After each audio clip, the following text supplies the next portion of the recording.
ওকে, আমাদের আজকে প্রথম যেটা ক্লাস উইক 4 লেসন 7 এন্ড তারপরে যেটা হচ্ছে লেসন 8 দুটা ক্লাস আমাদের। তো এর আগের যে ক্লাসগুলো ছিল সেখানে আমি দেখিয়েছি যে কিভাবে লিনিয়ার ইকুয়েশনকে সলভ করতে হয়, সে বিভিন্ন পদ্ধতি দেখিয়েছি। আর এরপরে আমরা ম্যাট্রিক্স এবং ডিটারমিনেন্ট সম্পর্কে আলোচনা করেছি।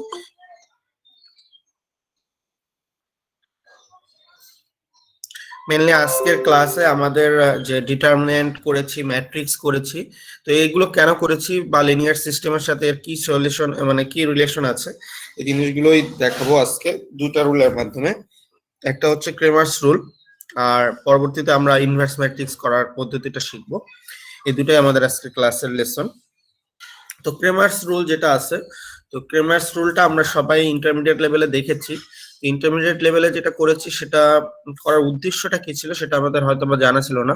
তো আমরা যে আগের যে পদ্ধতিগুলো শিখিয়েছি, যেমন আমরা রো এসিলন ফর্ম বা রিডিউস রো এসিলন ফর্ম, যেটা থেকে গাউস এলিমিনেশন মেথড অথবা গাউস জর্দান এলিমিনেশন মেথড, এই যে মেথড গুলোর কথা বললাম, এই মেথড গুলোতে আমাদের মেইন উদ্দেশ্য ছিল কোনো ইকুয়েশনের সলিউশন বের করা। তো ক্রেমার্স রুলের মাধ্যমেও আমরা সলিউশনটা, এখানে আমরা যে ক্রেমার্স রুলটার কথা বলতেছি, ক্রেমার্স রুলটাও ওইটা একই রকম। এর মাধ্যমেও আমরা যে কোনো লিনিয়ার সিস্টেমের সলিউশন বের করতে পারি। এই লিনিয়ার সিস্টেমকে সলিউশন বের করার সময় আমরা যেমন আগের পদ্ধতিগুলোতে দেখেছি, আমরা রো এসিলন ফর্ম বা রিডিউসড রো এসিলন ফর্মটা ব্যবহার করেছি। এখানে আমরা যে ফর্মটা ব্যবহার করব সেটা হচ্ছে আমাদের ডিটারমিনেন্টের যে ফর্মটা আছে। ডিটারমিনেন্টের মাধ্যমে যদি আমাদের কোনো লিনিয়ার সিস্টেমের সলিউশন বের করা যায়, সেই পদ্ধতির সবচেয়ে কমন পদ্ধতিটা হচ্ছে Cramer's rule. So Cramer's রুলের main কাজ হচ্ছে ক্রেমার্স রুলের মাধ্যমে ডিটারমিনেন্টের যে পদ্ধতি আছে সেটাকে অ্যাপ্লাই করে আমরা লিনিয়ার সিস্টেমের সলিউশন বের করব। তো এটুকু বুঝতে কারো সমস্যা আছে কিনা যে ক্রেমার্স রুলটা কেন করা হয়েছে? না স্যার, বুঝতে পারছি। ওকে, আমরা ক্রেমার্স রুলের এবার ক্রেমার্স রুলটা কি বলতেছে সেটা একটু আমরা এখন দেখতেছি।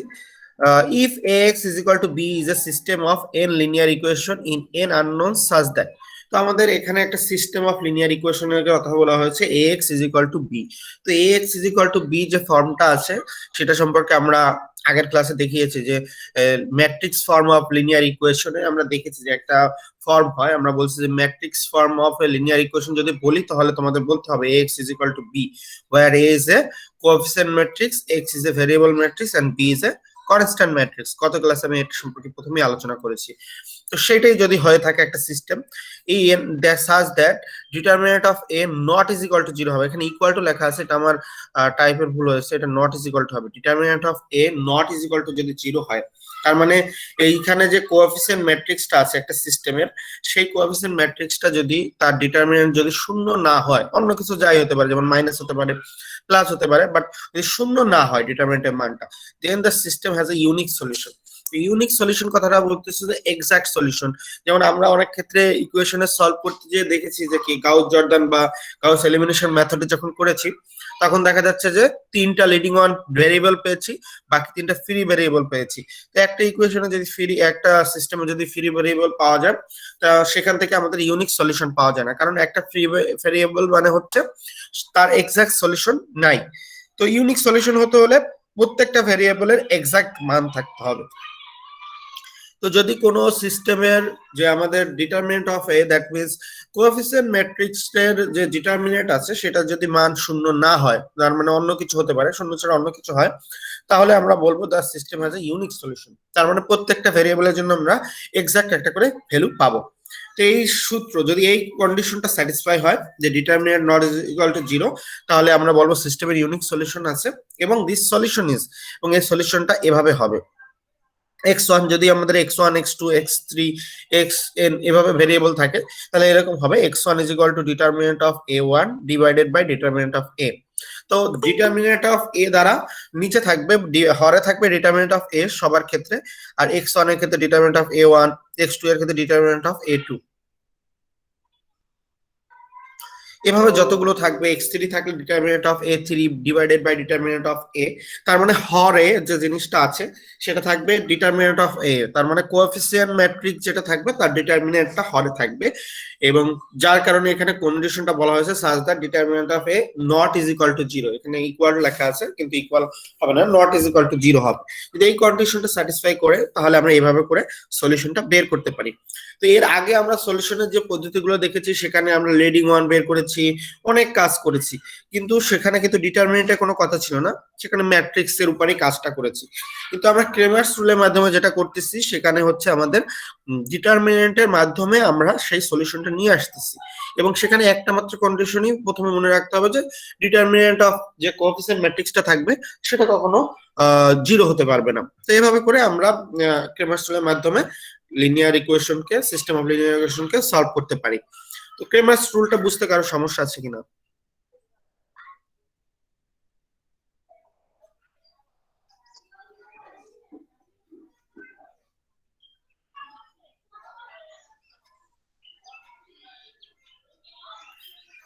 ওকে, আমি নেক্সটে যাচ্ছি। ক্রেমার্স রুলের এক্সাম্পল দেখি আমরা।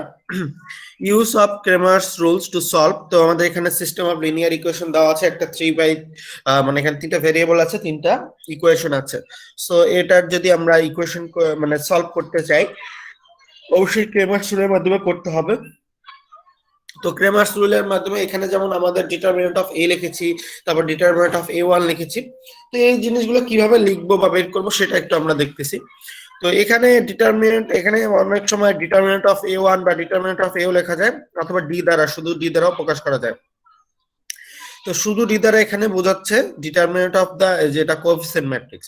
তো কোএফিসিয়েন্ট ম্যাট্রিক্সের ডিটারমিনেন্টটা কি হবে? এখানে দেখো যেগুলো ভেরিয়েবল আছে তার সাথে যে কোএফিসিয়েন্ট গুলো আছে শুধু সেগুলো নিয়ে যে ডিটারমিনেন্টটা হবে সেটাকে শুধু ডি বা ডিটারমিনেন্ট অফ এ লেখাও যায়। তো এখানে দেখো 2 3 -1 4 1 -3 3 -2 5 এগুলো আছে। তো এর ডিটারমিনেন্ট নির্ণয় করতে হবে। তো ডিটারমিনেন্ট নির্ণয় করার 2-3টে পদ্ধতি আমি অলরেডি দেখিয়েছি, তোমরা আইদার যে কোনো একটা পদ্ধতি অ্যাপ্লাই করতে পারো। তো আমরা এখানে দেখেছি একটা ক্রস, যেটা আমরা টেকনিক দেখেছি সেটার মাধ্যমে এখানে করেছে। তোমরা এটা ফলো না করে তোমরা অন্য যে কোনো নিচের মতো, আমি যেটা শিখিয়েছি যে রো, ফার্স্ট রো এর আন্ডারের জন্য করতে হয়, যে কোফ্যাক্টরের দ্বারা করা যায়, কিংবা রো রিডাকশনের মাধ্যমে করা যায়, যে কোনো একটা প্রসেস অবলম্বন করে ডিটারমিনেন্ট গুলো নির্ণয় করবে। যেমন এখানে ডি ইজ ইকুয়াল টু -78 চলে আসছে, তো বের করে নেবে, তার মানে এটা জেনারেল ডিটারমিনেন্ট। এরপরে ফাইন্ড দ্য ডিটারমিনেন্ট ডিএক্স।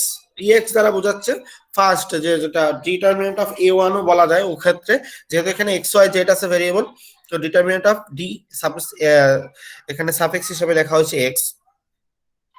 তো এক্স হিসাবে যদি আমরা লিখি তাহলে দেখো এটাকে কিভাবে করতে হবে।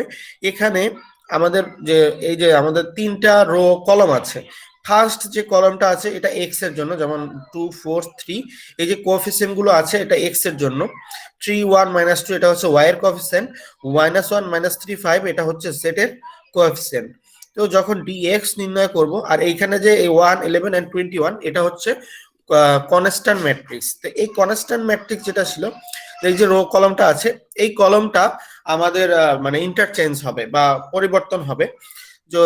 যখন ডিএক্স বের করব তখন আমাদের যে ফার্স্ট যে কলমটা ছিল সেটা উঠে যাবে, তার মানে এক্স এর যে কলমটা ছিল সেটা উঠে যেয়ে আমাদের যে ইটা চলে আসছে, যে আমাদের ম্যাট্রিক্সটা আছে কনস্ট্যান্ট, সেই ম্যাট্রিক্সটা চলে আসছে, যেমন 1 11 and 21। তো তার মানে ফার্স্ট কলম মানে এক্স এর যে রাশিটুকু আছে সেটুকু উঠে যে কনস্ট্যান্টের যেটা আসে সেটা চলে আসবে, বাকি ওয়াই এর ঘরে যা ছিল ঠিক থাকবে, জেড এর ঘরে যা ছিল ঠিক থাকবে। ওকে, তো এরপর এইভাবে করে আমরা ডিএক্স এই ভেরিয়েবলটা, এই যে আমাদের এখানে এক্স, তার মানে এটার ডিটারমিনেন্টটা নির্ণয় করব। ডিটারমিনেন্ট নির্ণয় করার যে পদ্ধতি, যে কোনো একটা পদ্ধতি করে বের করব। সিমিলারলি ডিওয়াই, এক্ষেত্রে খেয়াল করতে হবে ডিওয়াই এর জন্য আমাদের ওয়াই বরাবর যে ঘরটা ছিল, ওয়াই বরাবর ঘরটাতে উঠে যে সেখানে 1 11 and 21 চলে আসবে, এখান থেকে ডিওয়াই এর মান পাবো। তারপর ডিজেড, ডিজেড এখানে জেটের যে কলমটা আছে সেই কলমটা উঠে যাবে, চলে আসবে এই যে 1 11 and 21, আর বাকি যাগুলো আছে আগের মতোই থাকবে। ডি এর সাথে কম্পেয়ার করে এভাবে ডিএক্স ডিওয়াই এন্ড ডিজেডটা নির্ণয় করতে হবে, নির্ণয় করে আমরা যেটা পাবো সেটা পেয়ে গেলাম। তো এরপরে যেটা হবে, use the Cramer's rule to find the value of X Y Z. এবার X is equal to D X by Z. তো ডিএক্স এর মান যেটা আমরা পেয়েছি সেটা বসাবো, আর ডি এর মানটা বসিয়ে দিয়ে এখানে এক্স এর মান পাবো ডি ওয়াই বাই ও ডি, এখানে ওয়াই এর মান পাবো z is equal to d z by d, বের করে আমরা জেড এর মান পাবো। এভাবে করে আমরা সলিউশন বের করতে পারি। তো এটা সম্পর্কে বুঝতে কারো সমস্যা আছে কিনা? আমি এখান থেকে এক্স ওয়াই জেড এর মানটা বের করলাম এবং যেখানে যে পদ্ধতিটা ব্যবহার করলাম সেটা কিন্তু পুরোই ডিটারমিনেন্টের ফর্মুলাটাকে অ্যাপ্লাই করে করেছি। কারো যদি সমস্যা থাকে বলো এখন।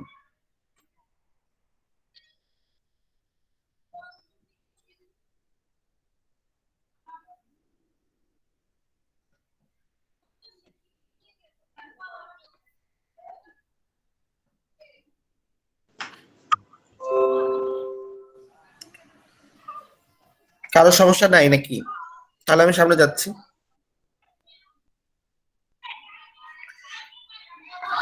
ওকে, এরপর এক্সাম্পল 2 এখানে ওই একই নিয়মে করা হয়েছে।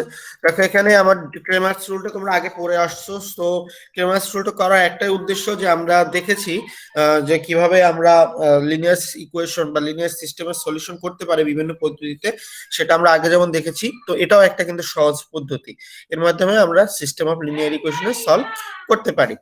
যেহেতু আমরা ডিটারমিনেন্ট শিখেছি, ম্যাট্রিক্স শিখেছি, তো আমরা এটাও আমরা দেখে নিলাম। তো এখানে যে এক্সাম্পল গুলো আছে খুবই ইজি এক্সাম্পল, তোমাদের যে অ্যাসাইনমেন্ট দেওয়া হবে সেখানে হয়তো আমি কিছুটা দিয়ে দিব।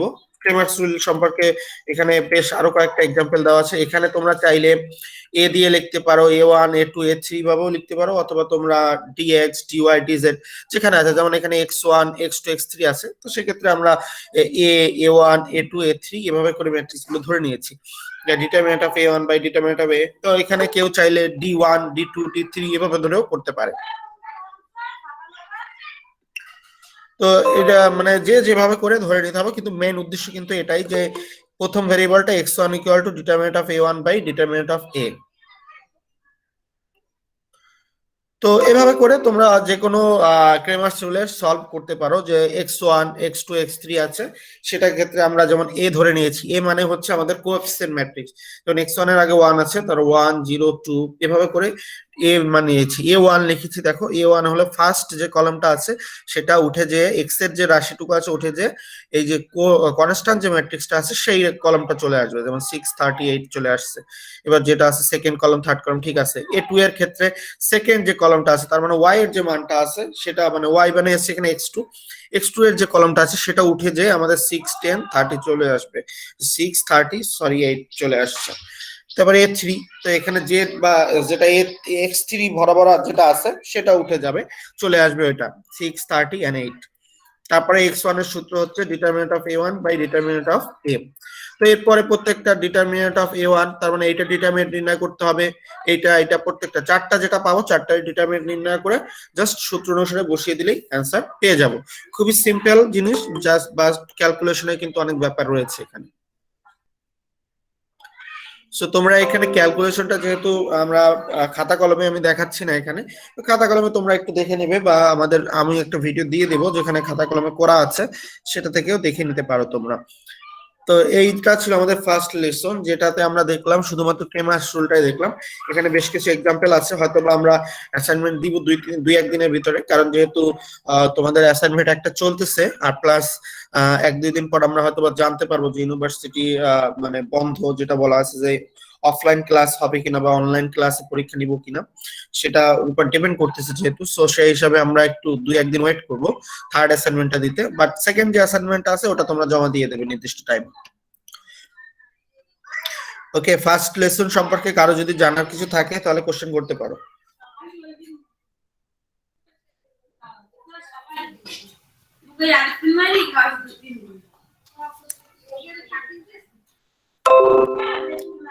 আচ্ছা, আমি সেকেন্ড লেসনে যাচ্ছি। তোমাদের যদি এরপরে কোনো সমস্যা থেকে থাকে আমাকে বলবে, আমি সেটা দেখানোর চেষ্টা করব। যদি সমস্যা না থাকে আমি সেকেন্ড লেসনে যাচ্ছি। সেকেন্ড যে লেসনটা আছে আমাদের উইক 4 লেসন 8, যেটা হচ্ছে ইনভার্স ম্যাট্রিক্স। তো আমরা অনেকক্ষণ ইনভার্স ম্যাট্রিক্স সম্পর্কে আগের ক্লাসে বলেছি যে অ্যাডজয়েন্ট ম্যাট্রিক্সটা বের করেছি। অ্যাডজয়েন্ট ম্যাট্রিক্সটা বের করার উদ্দেশ্যটা ছিল ইনভার্স ম্যাট্রিক্স নির্ণয় করা। তো ডিটারমিনেন্ট টেস্ট ফর ইনভার্টিবিলিটি, তো একটা ম্যাট্রিক্স ইনভার্স হওয়ার আগে তার ডিটারমিনেন্ট টেস্টটা করতে হবে। A square matrix A is invertible if and only if determinant of A is not is equal to, এখানে ইজ ইকুয়াল টু আবার লেখা হয়েছে, নট ইজ ইকুয়াল টু 0 হবে। তার মানে ডিটারমিনেন্ট অফ এ, একটা স্কোয়ার ম্যাট্রিক্সের ইনভার্স হওয়ার কন্ডিশন হচ্ছে তার যে ডিটারমিনেন্ট থাকবে সেটা কখনো 0 হতে পারবে না। যদি একটা ম্যাট্রিক্সের ডিটারমিনেন্ট 0 না হয়, দ্যাট মিনস 0 ব্যতীত অন্য কিছু হয়, তাহলে সেই ম্যাট্রিক্সটাকে বলবো আমরা যে সেটাকে ইনভার্স করা সম্ভব। তো তারপরে ইনভার্স করার জন্য আমাদের কন্ডিশন আছে। তো একটা matrix inverse of a matrix using is adjoint, আমরা অ্যাডজয়েন্ট যেটা শিখেছি সেটার জন্য A if A is an invertible matrix, তো ইনভার্টেবল ম্যাট্রিক্স হওয়ার কন্ডিশন ছিল determinant of A not is equal to 0। যদি এরকম হয় ডিটারমিনেন্ট নির্ণয় করলে যে নট ইজ ইকুয়াল টু 0 হয়, দেন A inverse is equal to 1 by determinant of A into adjoint of A। তার মানে adjoint যে ম্যাট্রিক্সটা পাবো সেই ম্যাট্রিক্সটাকে যদি তার ডিটারমিনেন্ট দ্বারা ভাগ করা হয়, তাহলে যে নতুন ম্যাট্রিক্সটা পাওয়া যাবে সেটা হবে তার ইনভার্স ম্যাট্রিক্স। তো একটা ম্যাট্রিক্সের অ্যাডজয়েন্ট ম্যাট্রিক্সকে তার ডিটারমিনেন্ট দ্বারা ভাগ করলে যে অ্যান্সারটা পাওয়া যাবে সেটা হচ্ছে তার ইনভার্স ম্যাট্রিক্স। তো এটা হচ্ছে আমাদের সূত্র, এই সূত্রকে অবলম্বন করে আমরা ইনভার্স ম্যাট্রিক্স নির্ণয় করব। তো এইটুকু বুঝতে কারো সমস্যা আছে কিনা যে ইনভার্স এর কন্ডিশন বললাম বা ইনভার্স ম্যাট্রিক্স এর সূত্র, এখানে কারো কোনো কোশ্চেন থাকলে বলতে পারো।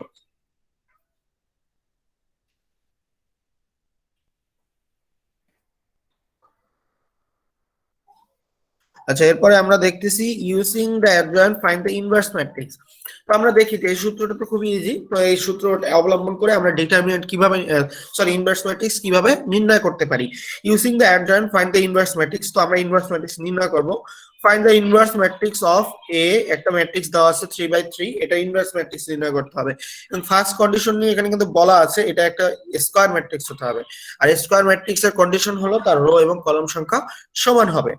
একটা 3/3 স্কয়ার ম্যাট্রিক্স নিলাম, দেওয়া আছে বা এটার ইনভার্স নির্ণয় করতে বলা হয়েছে। তো প্রথমে আমাদের এর অ্যাডজয়েন্ট ম্যাট্রিক্সটা নির্ণয় করতে হবে এবং তার ডিটারমিনেন্টটা নির্ণয় করতে হবে। তো প্রথমে তোমরা ডিটারমিনেন্টটা বের করে নিতে পারো। ডিটারমিনেন্ট তো কিভাবে বের করবে জানা আছে, অ্যাডজয়েন্ট কিভাবে বের করবে জানা আছে, জাস্ট যেগুলো শিখে আসছি সেগুলোকে পুরোটা ইমপ্লাই করাটাই হচ্ছে এখানে মেইন উদ্দেশ্য। তো প্রথমে এটার কোফ্যাক্টর নির্ণয় করেছে। কোফ্যাক্টর নির্ণয় করা এখন তোমরা জানো, কোফ্যাক্টর নির্ণয় করে নিবে 9টা এলিমেন্ট, যেহেতু 3/3 আছে 9টা এলিমেন্ট পাবে, 9টা এলিমেন্টের কোফ্যাক্টর নির্ণয় করবে, কোফ্যাক্টর ম্যাট্রিক্স নির্ণয় করবে। এরপর then the matrix of cofactor is, এই যে কোফ্যাক্টর ম্যাট্রিক্স, কোফ্যাক্টর ম্যাট্রিক্স কে যদি তোমরা ট্রান্সপোজ করো তাহলে তোমরা অ্যাডজয়েন্ট পাবে।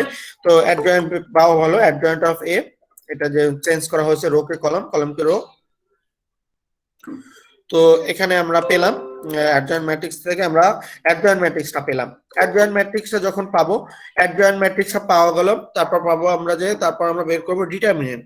তো ডিটারমিনেন্টের বিভিন্ন পদ্ধতি শিখিয়েছি, তোমরা যে কোনো একটা ডিটারমিনেন্টের পদ্ধতি ব্যবহার করে নিবে। ডিটারমিনেন্ট এখানে দেখো ডিটারমিনেন্ট অফ এ 64 বের হয়েছে।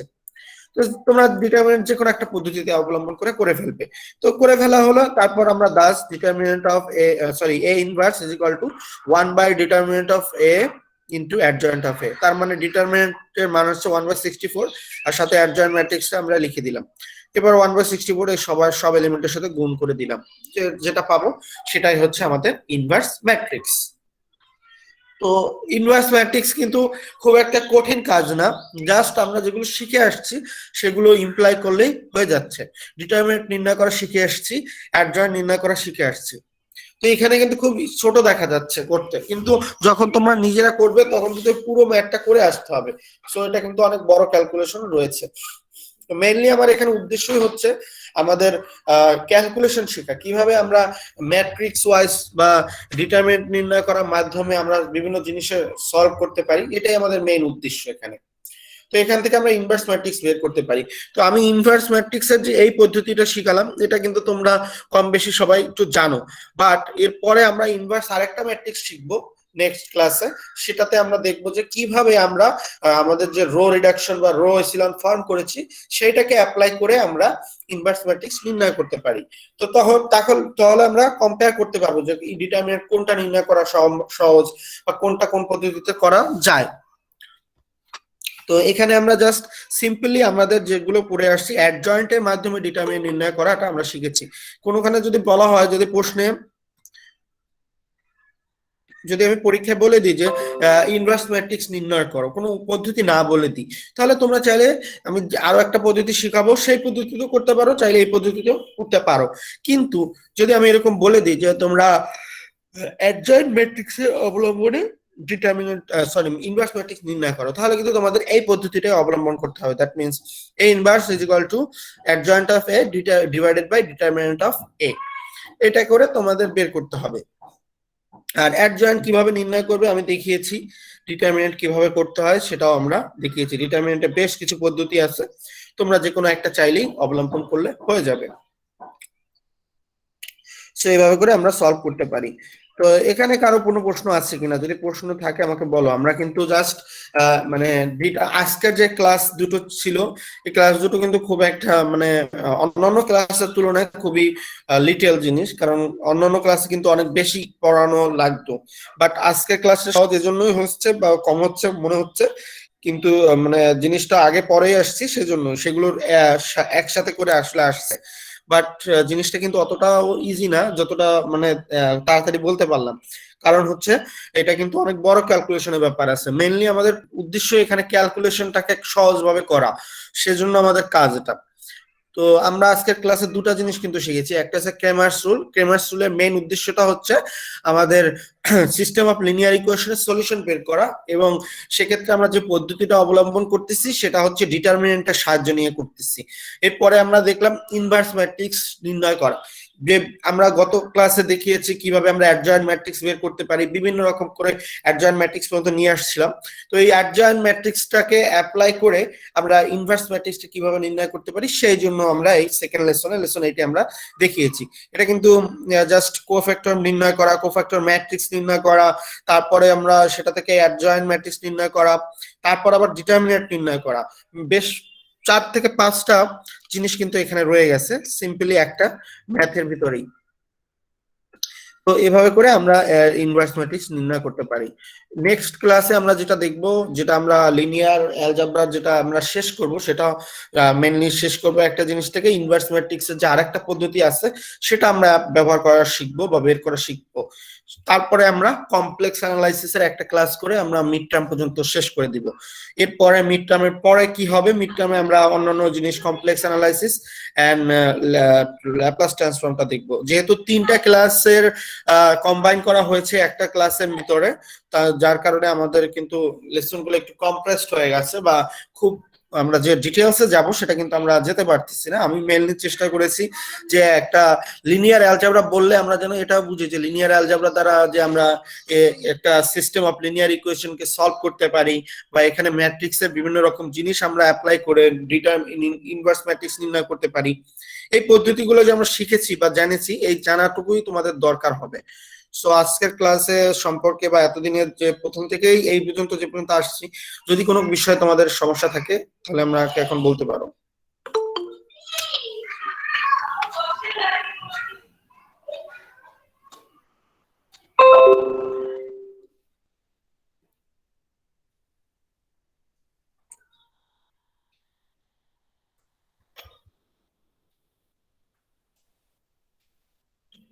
কারো কোনো যদি কোশ্চেন থেকে থাকে তাহলে কোশ্চেন গুলো করতে পারো। আমি বলতেছি আজকের ক্লাসে কিন্তু আমরা দুটা জিনিস শিখেছি, বারবার বলতেছি। নেক্সট ক্লাসে কিন্তু নতুন ইনভার্স ম্যাট্রিক্স এর পদ্ধতি শিখবো।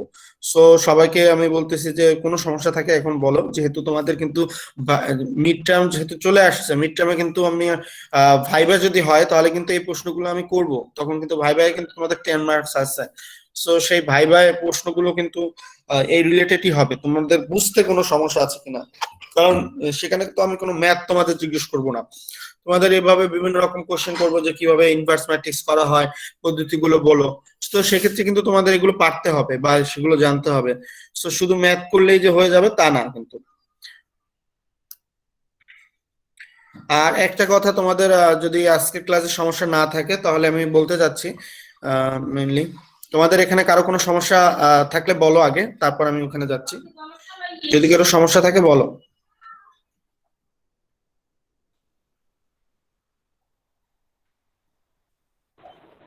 সমস্যা সমস্যা নাই স্যার। আচ্ছা, আর তোমাদের যে অ্যাসাইনমেন্টের ব্যাপারে কিছুটা কথা বলে, যে অ্যাসাইনমেন্ট আমি দিচ্ছি এমন না হয় যে সবাই একই কথা লিখতেছো বা একজনেরটা কপি করে আরেকজনে দিচ্ছ, সবাই নিজের মতো করে লিখবে। অনেক ক্ষেত্রে যদি এরকম যদি কারোটা দেখি, যে অনেকে কিন্তু এরকমও করে যে একজনেরটা পুরো নামটা লিখে চেঞ্জ করে তার লেখাটা হুবহু সেইটাই দিয়ে দিচ্ছে। যদি কেউ এরকম করে তাহলে কিন্তু তাকে আমি 2জনকে ডাবল জিরো দিব। হ্যাঁ, তুমি তার হেল্প নিতে যদি প্রয়োজন মনে করো যে না আমি এটা পারতেছি না, আমার ফ্রেন্ডের কাছ থেকে একটু হেল্প নিই, একটু হেল্প নেওয়া যায়। তার কাছ থেকে পুরো কপিটা নিয়ে তুমি সেটা কপি পেস্ট করে দিলে সেটা কিন্তু আমি অ্যাকসেপ্ট করবো না। তাহলে সেটা কিন্তু আমি দেখলেই বুঝতে পারবো যে না এ কপি করেছে না এ নিজে লিখছে। কখনো যেন কারোটা কেউ পুরোপুরি কপি করে না দাও, নিজের মতো করে করো। যদি ভুল থাকে আমি বলছি যে ক্যালকুলেশনের সমস্যা থাকলে সমস্যা নাই, যদি নিয়ম ঠিক থাকে ক্যালকুলেশন ভুল হলেও আমি অ্যাকসেপ্ট করব। বাট কারো যদি ক্যালকুলেশনে মানে ক্যালকুলেশন ঠিক আছে সব ঠিক আছে কিন্তু আরেকজনেরটাও দেখতেছি তারটাও দেখতেছি হুবহু একই জিনিস, বা সে পুরোটাই তারটা কপি পেস্ট করে দিয়েছে, তাহলে কিন্তু আমি তাকে মার্ক 2জনকেই আমি মানে করব। যেহেতু মিড টার্ম আমি তোমাদের এটাই করব, বেশি করেই করব, কারণ তোমাদের ফাইনাল পরীক্ষাটা যেহেতু আমি অনলাইনে নিব না অফলাইনে নিব, অবশ্যই অফলাইনে হওয়ার আশা করতেছি। সো এর জন্য আমরা বলতেছি যে অনলাইনে যদি কোনো কারো মানে কপি পেস্ট না করতে পারো বা কপি পেস্ট না করাটাই আমি করব, সেই জন্য আমি এটা বললাম। ওকে, এটুকুই অ্যাসাইনমেন্ট আমি দিয়ে দেব, আর এখানে সবাই আইডি গুলো দিয়ে দাও।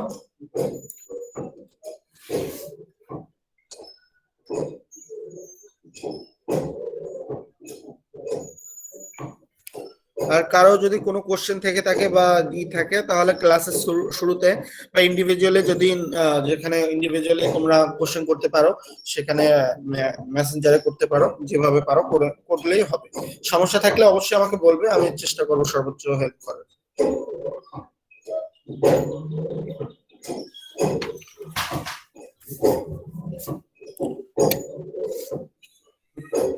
সবাই আইডি গুলো দিয়ে দেবে, কারণ আইডি থেকে আমাদের অ্যাটেন্ডেন্সে কিন্তু আমরা ই করতেছি, যেহেতু এটা ডকুমেন্টস আকারে চলে যাচ্ছে আমার কাছে। সো সবাই আইডি গুলো দিয়ে দাও।